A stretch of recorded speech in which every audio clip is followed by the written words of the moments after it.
அனைவருக்கும் வணக்கம். எல்லோரும் நலமாக இருக்கின்றீர்களா? காலத்திற்கும் அழியாத செல்வம், அழியக்கூடாத செல்வம் ஒரு இனத்தின் வரலாறுகளும் கலாச்சாரமும் தான். எத்தனை ஆயிரம் முறை சொன்னாலும் போதாது, நம் பிள்ளைகளுக்கு சொல்லிக்கொண்டே இருக்க வேண்டும். நாமும் அவர்களின் வீரத்தையும் காயத்தையும் தியாகத்தையும் ஒருபோதும் மறக்காமல் வாழ வேண்டும். அப்படி இந்த பூமிக்கு வசித்து வாழ்ந்துவிட்டு போன பெரும் தேவர்தான் பூலித்தேவர். பூலித்தேவர் பற்றி இப்போது பார்க்கலாம். பூலித்தேவன் 1715 முதல் 1767 வரை தமிழ்நாட்டின் தென்காசி மாவட்டம் சங்கரன்கோயில் வட்டம் நெல்கட்டும் செவலை ஆண்ட தமிழ் பாளையக்காரர் ஆவார். இந்திய விடுதலை வரலாற்றில் வெள்ளையனே வெளியேறு என முதலாக 1751 ஆண்டில் வீர முழக்கமிட்டவர்.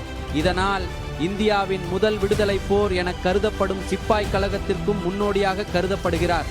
நேர்கட்டான் செவ்வலுக்கு பெருமை என்ன, நெருப்பாற்றை கடந்த பூலித்தேவனாலே என்ற நாட்டுப்புற பாடலை கொண்டு இவரின் சிறப்பை அறியலாம். பூழிநாடு என்பது பாண்டிய நாட்டில் அமைந்த அகநாடுகளுள் ஒன்று. சங்ககாலம் தொட்டே இருந்து பாண்டியர் ஆட்சியின் கீழ் வரும் இந்நாடு 1378 ஆண்டு சேர நாட்டில் இருந்த ஒரு பாண்டிய மன்னனால் வரகுண ராமன் சிந்தாமணி காத்தப்ப பூழித்தேவர் என்ற தளபதிக்கு தானமாக வழங்கப்பட்டது. இவர் ஆப்ப நாட்டு கொண்டையங்கோட்டை மறவர் வழியில் வந்தவராவார். ஆரம்ப காலத்தில் இதன் தலைநகரம் ஆவுடையாபுரம். நாயக்கர் காலத்தில் பாண்டி நாடு 72 பாளையங்களாக பிரிக்கப்பட்ட போது பூழி நாட்டின் பகுதிகள் அதனுள் அடங்கின. அதன் பிறகு சில ஆண்டுகள் கழித்து அதன் தலைநகரம் நெற்கட்டாஞ்செவ்வலுக்கு மாற்றப்பட்டது. நாயக்கர் கால வீழ்ச்சியின் போது பாளையங்கள் சுய உரிமை பெறத் தொடங்கின. வரகுணராமன் சிந்தாமணி காத்தப்ப பூலித்தேவரின் வழிவந்த 10ஆம் தலைமுறை மன்னனே சித்திரபுத்திரத்தேவர் என்றவர் ஆவார். பூலித்தேவன் தன் பகுதியில் நிலத்தை அடமானம் பிடிக்கும் பண்ணையார்களுக்கோ அல்லது ஆதிக்கம் செலுத்தும் மேலிடத்திற்கோ மேல்வாரம் தன்மையிலோ வரி என்ற பெயரிலோ ஒரு மணி நெல்லை கூட யாருக்கும் கண்ணில் காட்ட மாட்டாராம். இதன் காரணமாய் ஆவுடையாபுரம் நெற்கட்டுஞ்செவ்வல் என்றாகியது. வரகுணராமன் சிந்தாமணி காத்தப்ப பூலித்தேவரின் வழி வந்த 10ஆம் தலைமுறை மன்னனே சித்திரபுத்திரத்தேவர் என்றவராவார். இவருக்கு பிறந்த பூலித்தேவன் என்பவரே இந்திய விடுதலை போராட்டத்தை தமிழகத்தில் தொடங்குவதற்கு காரணமாயிருந்த பாளையக்காரர் போர்களின் முன்னோடி. மதுரையில் நாயக்க மன்னர்களின் ஆட்சி 1529 முதல் 1736 வரை இருந்தது. இவர்களில் விசுவநாத நாயக்கர் முதல்வராவார். இவர் 1529 முதல் 1564 வரை ஆட்சி புரிந்தார். இவருடைய ஆட்சி காலத்தில்தான் பாண்டிய நாடு 6 மண்டலங்கள் 72 பாளையங்களாக பிரிக்கப்பட்டதில் மதுரை, திருவில்லிபுத்தூர், திருநெல்வேலி ஆகிய மண்டலங்களில் 18 மறவர் பாளையங்கள் ஏற்படுத்தப்பட்டது. ஒவ்வொரு பாளையமும் ஒருவரின் கட்டுப்பாட்டில் வைக்கப்பட்டு அவர்களுக்கு அந்த பாளையத்துக்கு முழு மரியாதையும் தனி அதிகாரங்களும் வழங்கப்பட்டன. இத்தகைய பாளையங்களில் ஒன்று நெற்கட்டுஞ்செவ்வல் பாளையமாகும். பூலித்தேவரின் பெற்றோர்கள் பெயர் சித்திரபுத்திர தேவரும் சிவஞான நாச்சியாரும் ஆவர். பூலித்தேவர் ஓணர 1 நவம்பர் 1, 1715 இவர்களின் புதல்வராக பிறந்தார்.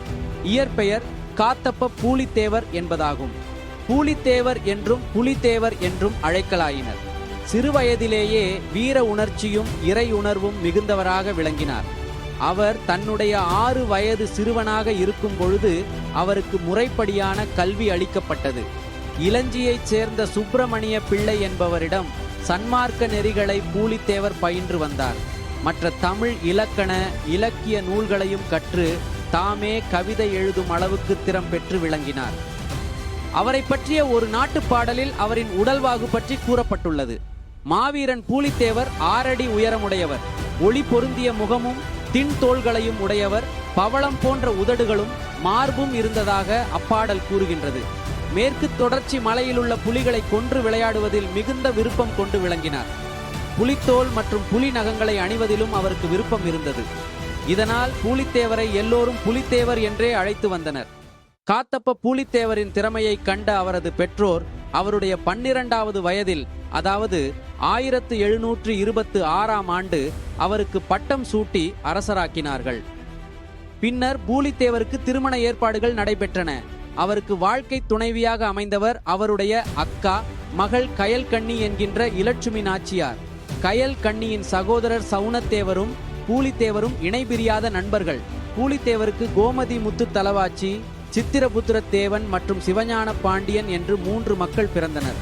பாளையத்திலிருந்து வரும் வருமானத்தை அவர் நிர்வாகத்திற்கும் மக்களுக்கும் பயன்படுத்தி மற்றும் எஞ்சியதை கோயில் திருப்பணிக்காகவும் செலவு செய்தார். சங்கரன் கோயில், பால்வண்ணநாதர் கோயில், வாசுதேவநல்லூர் அர்த்தநாரீசுவரர் கோயில், நெல்லை வாகையாடி அம்மன் கோயில் மற்றும் மதுரை சொக்கநாதர் கோயில் என்று திருநெல்வேலி சீமையில் உள்ள பல கோயில்களுக்கும் பூலித்தேவர் திருப்பணி செய்துள்ளார். திருப்பணிகள் முழுக்கோவிலையும் சீர்படுத்துவது முதல் அணிகலன்கள் வழங்குவது வரை பலதரப்பட்டது. இவர் குளம் அமைத்து கொடுத்ததற்கான செப்பேடுகளும் உள்ளன. 1750இல் இராபர்ட் கிளைவ் திருச்சிக்கு வந்து ஆங்கில கொடியை ஏற்றி வைத்துவிட்டு தென்னாட்டு பாளையக்காரர்கள் தன்னை பேட்டி காண வேண்டும் என்ற அறிவிப்பை கொடுத்தார். இதனால் வெகுண்ட பூலித்தேவன் திருச்சிக்கு தனது படையுடன் சென்று ஆங்கிலேயரை எதிர்த்தார். இதில் பூலித்தேவனே வெற்றி பெற்றார் என பூலித்தேவன் சிந்து என்ற கதைப்பாடல் கூறுகிறது. பூலித்தேவனும் இராபர்ட் கிளைவும் திருவில்லிபுத்தூர் கோட்டையில் சந்தித்திருக்கலாம் என்றவும் கருதப்படுகிறது.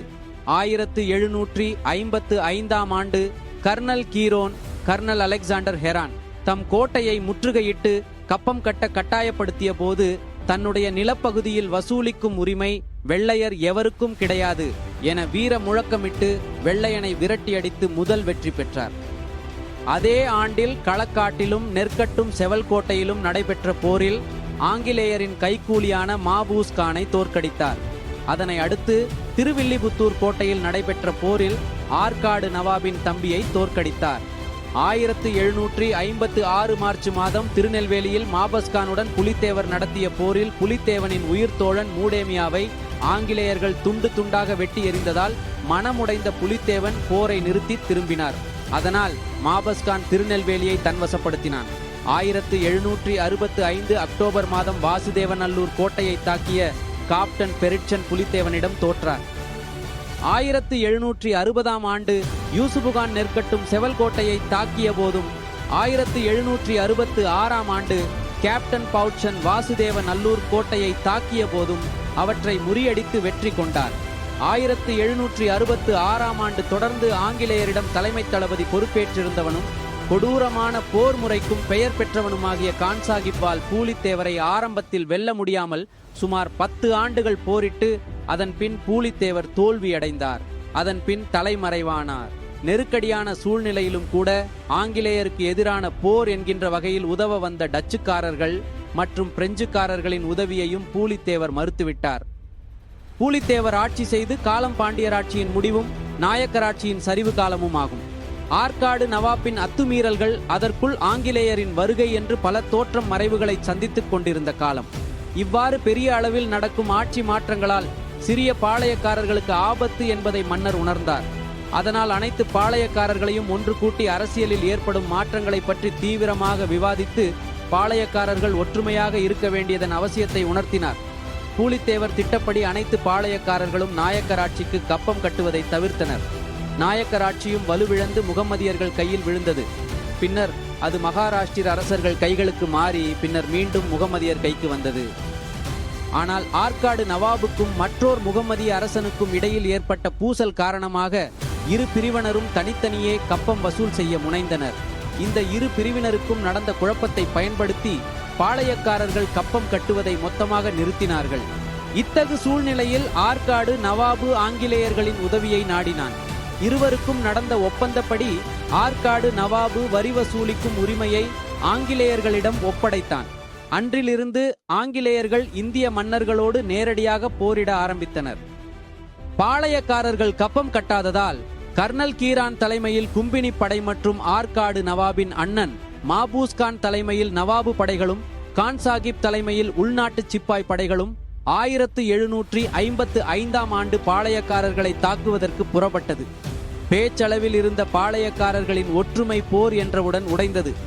மாபூஸ்கான் கர்னல் கீரானுக்கு செய்தி அனுப்பி உடனே புறப்பட்டு வரச் செய்தான்.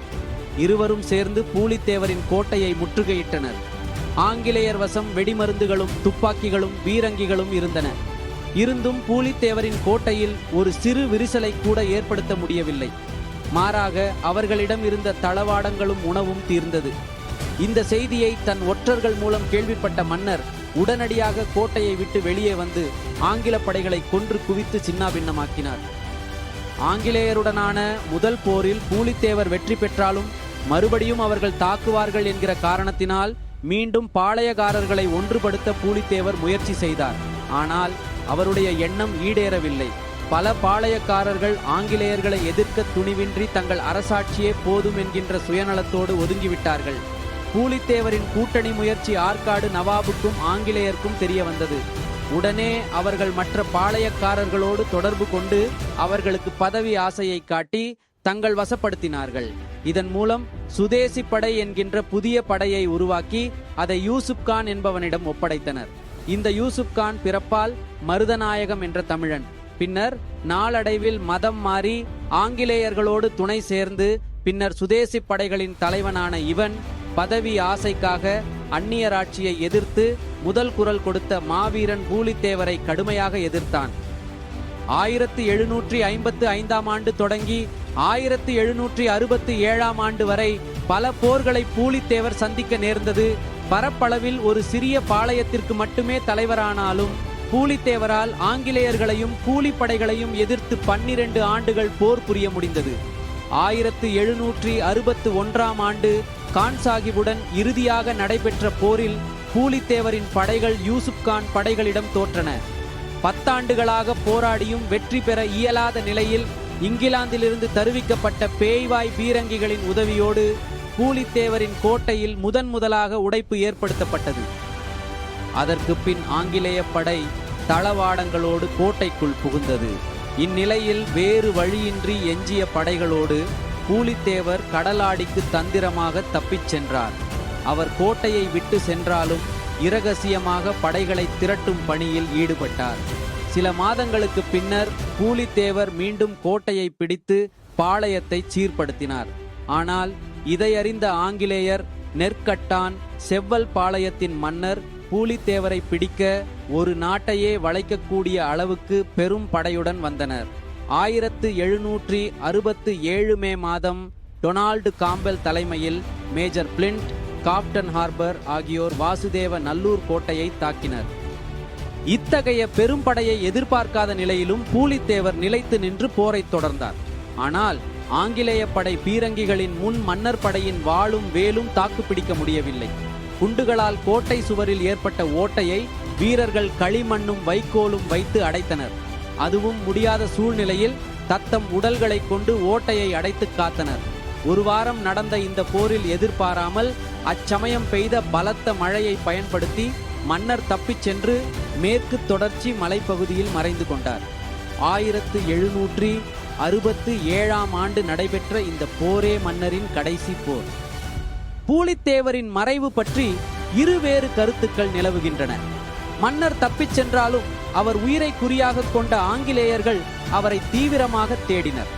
ஒரு சாரார் கருத்துப்படி ஆரணிக்கோட்டையின் தலைவன் அனந்த நாராயணன் என்பவனின் மாளிகைக்கு பூலித்தேவரை வரச் செய்து அங்கு கைது செய்யப்பட்டார் என்றும், பாளையங்கோட்டைக்கு கொண்டு செல்லும் வழியில் சங்கரன் கோயிலின் இறைவனை வழிபட வேண்டும் என்று பூலித்தேவர் விரும்பியதாகவும், அதன்படி கும்பினிய போர் வீரர்கள் புடைசூழச் சென்று இறைவனை வழிபட்டதாகவும், அப்போது பெரிய புகை மண்டலமும் சோதியும் கைவிலங்குகள் அருந்து விழ சோதியில் கலந்தார் என்றும், பூலித்தேவன் சிவஞானத்துடன் ஐக்கியமானதால் பூலி சிவஞானமானார் என்றும் நாட்டுப்புற பாடல்கள் கூறுகின்றன.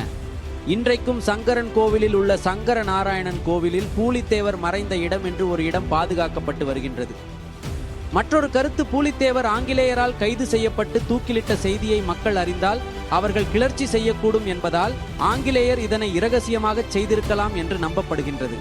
அவரின் நினைவாக அவர் வாழ்ந்த இல்லம் தமிழ்நாட்டு அரசால் புதுப்பிக்கப்பட்டு அவரது நினைவு மாளிகையாக அமைக்கப்பட்டுள்ளது. தமிழ்நாடு அரசு திருநெல்வேலி மாவட்டம் சிவகிரி வட்டம் பகுதியிலுள்ள நெல்கட்டும் செவல் எனும் ஊரில் பூலித்தேவன் நினைவை போற்றும் வகையில் பூலித்தேவன் நினைவு மாளிகை, திருமண மண்டபம் ஆகியவற்றை அமைத்துள்ளது. இந்த நினைவு மாளிகையின் முகப்பில் பூலித்தேவன் முழு அளவு திருவுருவச் சிலை அமைக்கப்பட்டுள்ளது. மேலும் இங்கு 1000 பேர் அமரக்கூடிய அளவில் திருமண மண்டபம் கட்டப்பட்டுள்ளது. பூலித்தேவன் காலத்து நினைவு சின்னங்கள் மற்றும் ஆயுதங்கள் பொதுமக்களின் பார்வைக்கு வைக்கப்பட்டுள்ளன.